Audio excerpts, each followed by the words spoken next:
使打多波沖啦。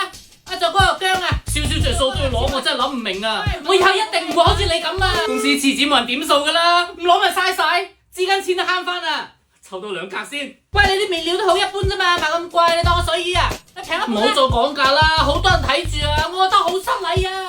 候咗你2個鐘啦，終於肯掛塊牌出嚟啦咩？喂，你不如買1送2啦，你啲麵包賣唔晒都要抌噶啦，你不如益我，送多3文治嚟啦，日日都幫襯你。係咪咁少利先？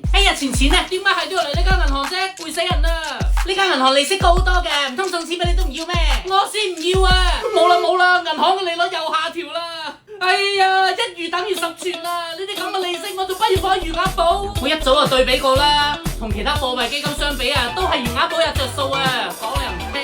哎呀，我而家就轉過去啦！啲5毫1蚊儲嚟做咩啫？少數怕長計啊，一啲都唔識慳家，十足十你老豆嘅。跌咗我都唔執啦！我餘額寶又多咗1毫子利息啊！我好開心啊！1月食餐勁嘅，呵佢。